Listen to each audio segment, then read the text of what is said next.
মধ্যে ভুল করে নিয়ে নিয়েছিলাম চাল ডালটা, মেয়ের জন্য হবে এটা, ভুল করে নিয়ে নিয়েছিলাম। একটা বাসন কম মাজার জন্য এখন আমি দেখে বোঝা যায় নে কেন খেয়ে স্নানে যাবা? হ্যাঁ, এই বছর প্রথম ধরলো, মানে ফুল প্রত্যেকবারই তো আসে বলেইছি, এবারে গাছে ফল হলো। এই যে একটা, কার ভালো লাগে বলো, সত্যি কথা বলো, ঘুম থেকে উঠেই এই এখানাকে বানাও আর তারপরে এগুলোকে পরিষ্কার করো। আর দেখো সারাদিন, আর সকলে সারাদিন খুব ভালো দেখো, যাদের এখানে বৃষ্টি হচ্ছে তারা একদম এনজয় করে নেয় বৃষ্টিটা। শুরু হয়ে গেছে দামা, মানে প্রকৃতিকে অস্বীকার করার কোনো উপায়ই নাই, সে তার মতন করেই চলবে যতই যাই হোক না কেন। সেই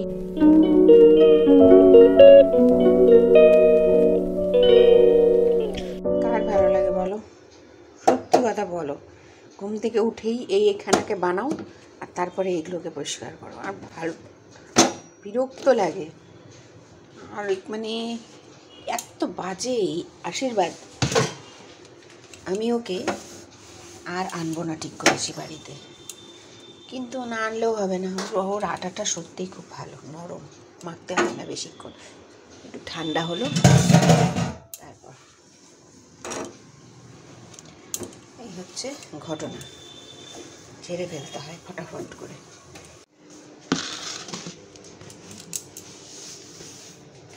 এর মধ্যে ভুল করে নিয়ে নিয়েছিলাম চাল ডালটা, মেয়ের জন্য হবে এটা, ভুল করে নিয়ে নিয়েছিলাম। একটা বাসন কম মাজার জন্য এখন আমি কি করছি, ওখান থেকে আবার বার করে এই পাত্রে রাখছি। দেখো অবস্থা, এটার মধ্যেই নিয়ে নিয়েছিলাম, প্রেশারের মধ্যেই নিয়েছিলাম।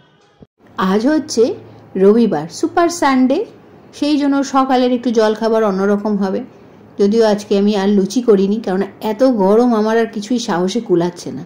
আর আমার এই বটিটা দেখলে কি সুন্দর, নিচের দিকটা কি সুন্দর ঘোরানো, যার জন্য কিন্তু বটিটা আগে পিছে করে না। এটা অবশ্য এরকম ছিল না, আমি কামারকে দিয়ে এভাবে বানিয়ে নিয়েছি পরে। আবার এখন সমস্ত ছোট ছোট করে আলু কেটে নিচ্ছি খোসা ছাড়ানোর পর। এটা দিয়ে করব সাদা চচ্চড়ি। লুচি হবে না, কিন্তু রুটির সাথেই খাবে, তাই অন্তত আলুটার তরকারিটা সুন্দর করে দিই, তাহলে যদি একটু দুধের স্বাদ ঘোলে মেটে এরকম ব্যাপার হয়।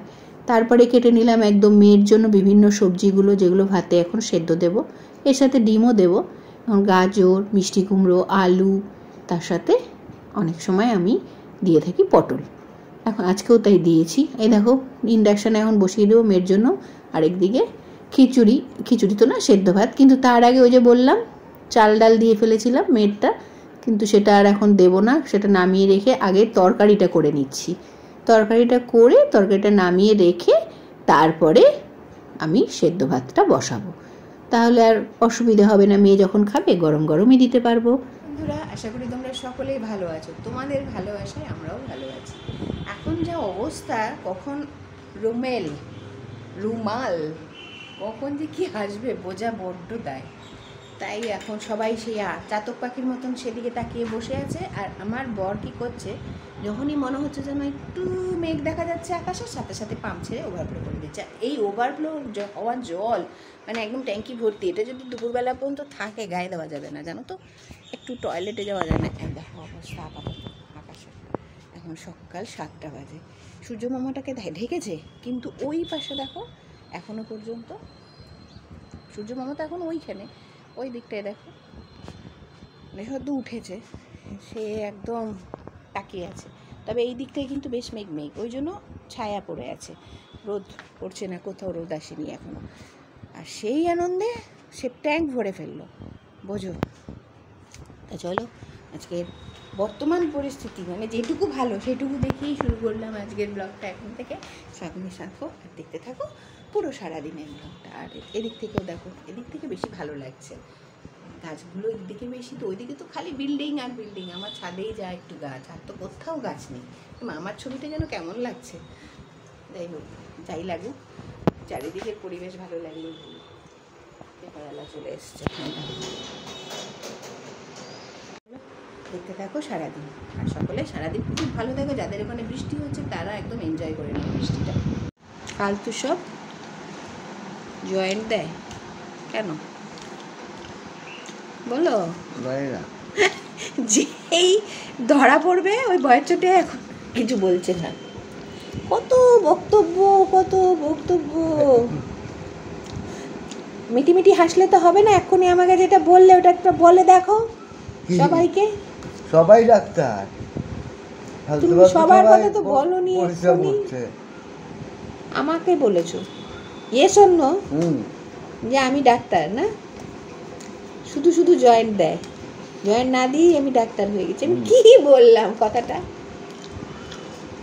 খুব একটা কি ভুল কথা? আমি ডাক্তারি না করেও বন্ধ করো, কেন কেন কেন খেতে দিব কেন? তুমি এরকম করে বলবা আর লোকে সেটা জানবে না? দেও না, আমি বাইরে ডাল বুড়িতে আসছি। আরে বাস, যদি পাই বেছে এরকম তাহলে নিলাম বড় বড়। আজকে ছিল, আজকে চাইলাম, বলছে হবে না, 1000 টাকা কিলো লাগবে। বলছি তোমার রেখে দাও আজকে, আমি তো বিক্রি করি 800 টাকা না। হ্যাঁ তুমি তো তাই বলো। আমি 800 টাকা করে বিক্রি করি, আর 1000 টাকা নিয়ে কি কিসে বিক্রি? 1200 টাকা চাই মেরে খাবো। বলে যে কি ব্যাপারে আজকে এত দাম নিয়েছিস কেন? কেন হয়েছে আজকে বেশি? মাছ, মাছ মানে কম। মাছের আমদানিটা হচ্ছে না বেশি, কেন গো? কে জানে। বৃষ্টি হলে আবার একটু ইলিশ টিলিশ আসতে পারে। ইলিশ নামছে, নেমেছে, কিন্তু অত ভালো ইলিশ না, এগুলো স্টোরের ইলিশ। ও স্টকে স্টোরের ইলিশ খাওয়াবো, এত দাম বেশি, একেবারে খাওয়াবো, পেট স্বাদ নাই খারাপ হলে কিছু পারে, নাই, মানে শরীরও খারাপ হতে পারে। হ্যাঁ শরীর তো সেটা হয়তো না, মানে বলতে চাই, কিন্তু কি স্বাদ নাই এখনকার ইলিশের। কেউ যদি বলে তাহলে এনে দিই, আগে বলে দিই যে পাবো কিনা, ঠিক হ্যাঁ, কিনা জানি না। হ্যাঁ ঠিকের গ্যারান্টি নেই কোনো।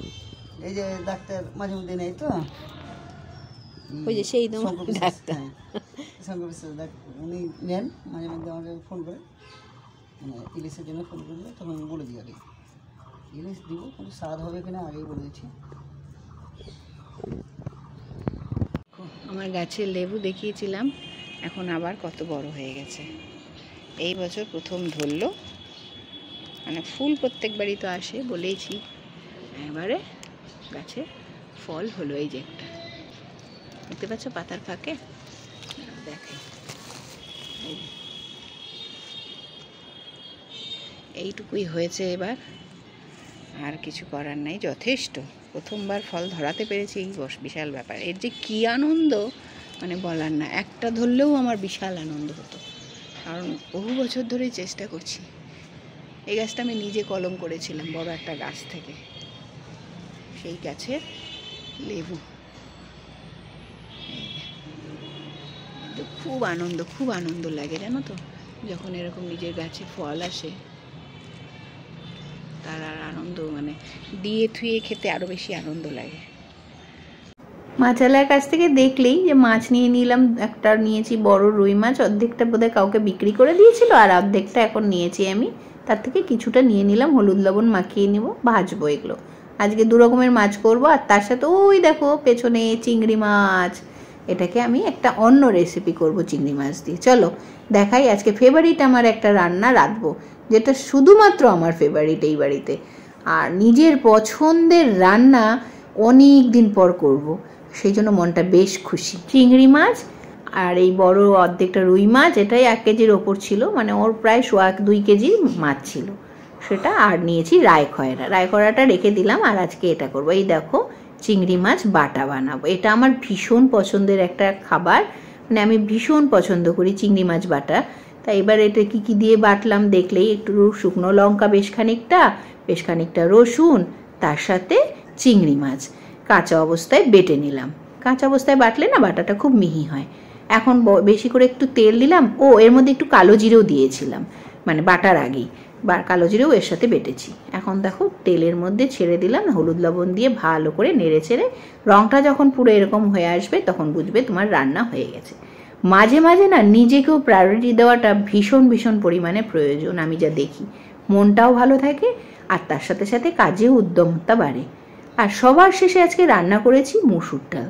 দেখো কতবার যে ধুই, তারপরেও চটকে চটকে ধোয়ার পরেও ডালের থেকে কত যে নোংরা জল বেরোয়, বারবার ধুয়ে নিচ্ছি ডালগুলো। আর এখন সেই ডাল ধোয়া জলগুলো, মানে নোংরা এই জলগুলোই আমি কিন্তু গাছে দেবো। এই দেখো রেখেছি একবার ধোয়ার পর, এখন বারবার যতবার ধোবো এই জলগুলো এখানে একটু রাখবো। একবার তো ভাতের জল দেই, আবার কোনো সবজি ধোয়া জলগুলোও রেখে দিই। আর এদিকে কড়াইতে আমি আগে একটু জল চাপিয়ে দিয়েছিলাম, গরম হয়ে উঠেছে, এবার ডালটা ধুয়ে এর মধ্যে দিয়ে দিলাম। আর তারপরেই আমি এর মধ্যে দিয়ে দিচ্ছি দেখো একটু পরিমাণ মতো লবণ। আর ডালটা যখনই সেদ্ধ হতে প্রথম আসবে তখনই দেখবে এরকম ফেনা উঠবে। এই ফেনাগুলো না ফেলে দিলে কিন্তু ডালের স্বাদ আসবে না। অবশ্যই ফেনাগুলোকে যেভাবে আমি ফেললাম ওইভাবে তুলে ফেলে দেবে। তারপরে দিয়ে দেবে একটু সর্ষের তেল। তাহলে রান্নাটা যখন তুমি সম্বরা দেবে, এই আমি আজকে যেমন দিলাম রাঁধুনি আর শুকনো লঙ্কা দিয়ে সম্বরা, তখন বেশি টেস্ট আসবে। আর যদি মুসুর ডাল রান্না করো, ডাল রান্না সেদ্ধ করার সময় অবশ্যই হলুদ দেবে না। রান্না যখন সম্বর দেবে তখন উতলানোর পর দিয়ে দেবে হলুদ। এখন বেশ খানিকটা কাঁচা লঙ্কাও দিয়ে দিলাম, আর বেশ খানিকক্ষণ টকবক করে ফুটবে, তারপরেই কিন্তু আমি ডাল অফ করব। ডাল যত বেশি সম্বর দেওয়ার পর ফুটবে তত ডালের টেস্ট বাড়বে। দেখে বোঝা যায়। নে খেয়ে নাও, খেয়ে স্নানে যাবা। হ্যাঁ খেয়ে নাও। আর বই খাতাগুলোর কি ছিঁড়ি অবস্থা, ভগবান কি হলো?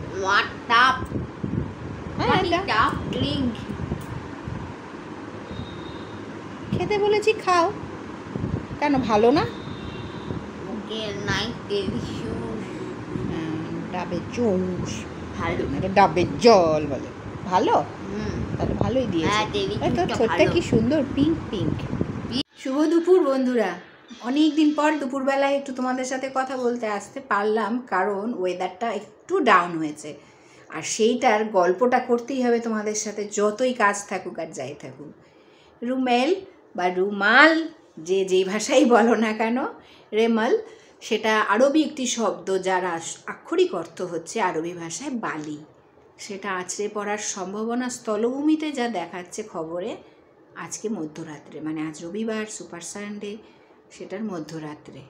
আর অলরেডি কিন্তু ঝোড়ো হাওয়া শুরু হয়ে গেছে, সেটা খবরেও দেখাচ্ছে। বেশ উত্তাল সমুদ্র অলরেডি কিন্তু শুরু হয়ে গেছে দামা। মানে প্রকৃতিকে অস্বীকার করার কোনো উপায়ই নাই, সে তার মতন করেই চলবে যতই যাই হোক না কেন। সেই জন্য তড়িঘড়ি দেখলাম বিমানও বাতিল হয়ে গেছে আজকে থেকে কলকাতা বিমানবন্দরে সব। আশা করি বাংলাদেশেরও হয়তো তাই হয়েছে। আর ট্রেন তো অনেক আগেই বলে দিয়েছে যে বাতিল, বহু ট্রেন বাতিল। সেগুলো তো যারা এই ট্রেনে যাতায়াত করবে বা ফ্লাইটে যাতায়াত করবে তারা কনসেশন পাবে, এটাও ঘোষণা করা হয়েছে। এই হলো এই বাজে একটা অবস্থা। মানে যদিও আমাদের জন্য খুবই প্রয়োজনীয় এটা, মানে আমরা ভাবছি যে বৃষ্টি হবে সেই জন্য প্রয়োজনীয় মনে হচ্ছে, কিন্তু অ্যাকচুয়ালি কিন্তু জিনিসটা খুবই খারাপ। মানে বুঝতেই পারছো, খারাপ বলতে যারা ওই মৎস্যজীবী বা যাদের যে অঞ্চলগুলোর উপর দিয়ে বয়ে যাবে এই ঘূর্ণিঝড়টা, তাদের জন্য তো সত্যিই কষ্টকর, অনেক ক্ষয়ক্ষতিই হবে হয়তোবা। আর মা অলরেডি আমাদেরও কারেন্ট চলে গেল। তা এটা হওয়ার খুব সম্ভাবনা। বৃষ্টি বাদল হলে পরে যা হয়, আয়লার সময় যতটা ক্ষয়ক্ষতি হয়েছিল দীঘা ওই অঞ্চলটাতে, মেদিনীপুরে, এবারও সেরকমই একটা আশা করছে সরকার বা আবহাওয়া দপ্তর। তো যাই হোক, কারোর কোনো যেন ক্ষতি না হয়, যাই হোক আর তাই হোক, ক্ষতিটা যেন বেশি মানুষের না হয়। যা হওয়ার গাছগাছালি, সমুদ্রের জল এর উপর দিয়েই যেন চলে যায়। প্রাণে যারা মানুষ রয়েছে, প্রাণ রয়েছে, মানুষ শুধু না, গরু ছাগল সবারই প্রাণীদের যেন কোনো ক্ষতি না হয়, এটাই ভগবানের কাছে প্রার্থনা করব। সকলে সাবধানে থেকো, খুবই মানে যা যা সতর্কতা নিতে বলেছে ওই অঞ্চলের মানুষজনকে সরকার, সেগুলো অবশ্যই নেওয়াটা জরুরি। এটা একটুখানি বলতে এলাম। আরেকটা যেটা, সেটা হচ্ছে এরকম দামামার মাঝে বহু মাস আগে থেকেই ঠিক করা ছিল আজকে হচ্ছে আইপিএলের ফাইনাল। সেই 1.5 মাসের উপর, 1.5-2 মাস ধরে চলছে আইপিএল। সেই আইপিএলের আজকে ফাইনালে কেকেআর আর হায়দ্রাবাদ, এই দুটো ফাইনাল চলবে। মানে সবাই হেরে গেছে, এরা দুজনে ফাইনালে উঠেছে। ফাইনালের খেলাটা তো দেখতেই হবে, জমজমাটি খেলা, সেটা তো অবশ্যই দেখতে হবে। তবে কারেন্ট না থাকলে কী করে দেখবো, এটাও একটা ব্যাপার। মানে নেট কানেকশান না থাকলে পরে, যে এরকম এই যে দেখো কারেন্ট চলে গেল, কতক্ষণে আসবে জানি না। হয়তো সতর্কতামূলকভাবে হয়তো সন্ধ্যে থেকেই কারেন্ট বন্ধ রাখবে, বা এখন থেকেই বন্ধ করে দিল, কিছু একটা হবে হয়তো। যাই হোক, আশা করব ফাইনালটাও আমরা দেখতে পাবো বেশ মজা করে, রোববারের জমজমাটি সন্ধে, এবং তারপরে সেটা রাত পর্যন্তও চলবে। তা সকলে সেটাই এনজয় করো, আমিও এনজয় করি। চলো, এখন আশা করি তাড়াতাড়ি যেন কারেন্টটা চলে আসে। আর যাদের যেসব অঞ্চলের উপরেই মেনলি এই ঝোড়ো হাওয়াটা যাবে, যদিও স্থলভূমিতে হওয়ার পর বলছে কলকাতায় নাকি এটা 70 কিলোমিটার পার আওয়ার, সেটা খুব যে একদম মারাত্মক কিছু হওয়ার সম্ভাবনা আছে তা নয়। ঝোড়ো হাওয়া নিশ্চয়ই সেটা কষ্টকর বটেই, মানে ভয়ের বটেই, তবে সত্তরটা যে খুব যে একদম মারাত্মক কিছু তা নয়। তবে হ্যাঁ, জনবহুল এলাকা হলে পরে সেটা একটু ক্ষয়ক্ষতির সম্ভাবনা থাকে। তা যাই হোক, সকলেই সাবধানে থাকবে। আমরা যদিও যেখানে রয়েছি এখানে ঝড় বৃষ্টির সেরকম সম্ভাবনা নেই, তবু বলা যায় না। ডিজাস্টার এমন একটা জিনিস, কখন কাকে ফেলে দেয় কোন বিপদে বলা মুশকিল। তাহলে চলো রাখি, ফিরছি আবার কিছুক্ষণ পর, বা সন্ধেবেলায় আইপিএল দেখতে দেখতে। দুপুরবেলায় তোমাদের বলেছিলাম আইপিএল দেখতে দেখতেই হয়তো ক্যামেরাটা অন করতে পারবো না গো, তার আগে পেটের টান দিয়েছে, সেই ব্যবস্থাই করতে চলে আসলাম। মেয়েকে সকালে আমি কথা দিয়েছিলাম আজকে মোমো বানিয়ে দেবো, সেটাই এখন বানাচ্ছি। এখানে বাঁধাকপিটা কুচি কুচি করে কেটে তার সাথে পেঁয়াজও কুচি করে কেটে নিয়েছি, পেঁয়াজটা নাও দিতে পারো, তার মধ্যে লবণ আর গোলমরিচ দিয়ে চটকে নিলাম। বেশ খানিকক্ষণ ওটা ওই অবস্থায় থাকবে। আর এদিকে আমি ময়দাটা লেচি কেটে এইভাবে তার মধ্যে ওই পুরটা দিয়ে এভাবে রোল করে শেপ দিয়ে দিলাম। আর আমার এই যে রাইস কুকারটা আছে তাতেই আমি মোমো বানাই, এর আগেও বানিয়েছি বহুবার, দেখিয়েছিও তোমাদের। আর এখন তো মাঝে মাঝেই করে দিতে হচ্ছে। একবার যখন স্বাদ পেয়ে যায় কেউ, তখন কি আর কেউ ছাড়তে চায়? দুদিন পর পরই বলবে মোমো বানাও মোমো বানাও। যাই হোক, এক প্রস্থ হলো। এখানে 16টা না 15টার মতন ছিল, আরও এতখানি বানিয়েছি, প্রায় 30 থেকে 32টার মতন ছিল। তারপরেই চলে আসলাম আইপিএল দেখতে। বাকি অংশটা অনেকটা খেলা অবশ্য হয়ে গেছে। এখানে দেখো আমি অন্ধকার করে নিয়েছি, একটু ছোট্ট ডিম লাইট জ্বালিয়ে রেখেছিলাম আর খেলা দেখছিলাম। বৃষ্টি আসবে কিন্তু কিছুই এলো না। যাই হোক, মোমোটা দেখতে এরকম হয়েছিল। সকলকে জানাই শুভরাত্রি, আবার নতুন ব্লগে দেখা।